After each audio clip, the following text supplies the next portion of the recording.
les mêmes pratiques.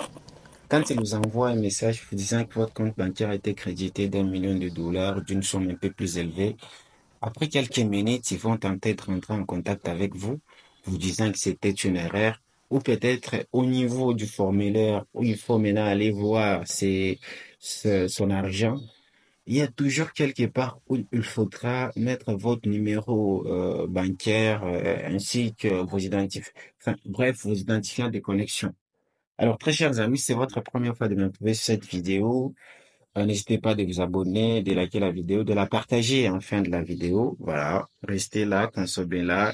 À la fin, vous verrez si nécessaire de la partager avec vos amis. Dans tous les cas, moi, je vous le recommande déjà. Alors, c'est parti. Nous allons tenter de savoir c'est quoi la méthode utilisée.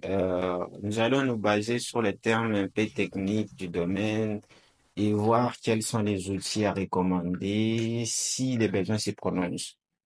Alors là, Pierre, on a plusieurs manières d'y arriver déjà. Il peut se concentrer sur ton application que tu utilises. Il peut chercher des failles, notamment comme la faille XSL, si celle-ci existe, ça peut lui permettre d'exécuter une certaine requête au niveau des utilisateurs par des scripts JS. Il peut y arriver à le faire, à se comporter comme ça dans le système. Il peut chercher beaucoup de failles. Les applications renferment beaucoup de failles parce que elles partent sur différents points, de la mémoire aux entrées, à la validation des entrées, etc.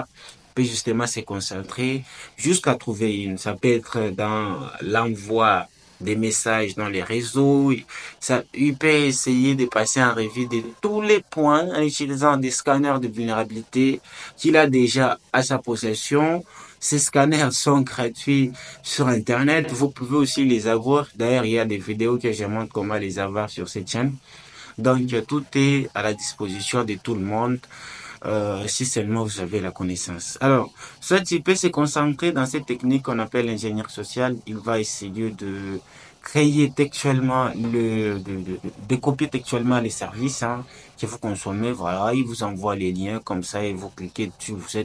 Vous êtes dans votre service, visiblement dans votre service, et vous allez lui donner ces informations qu'il cherche.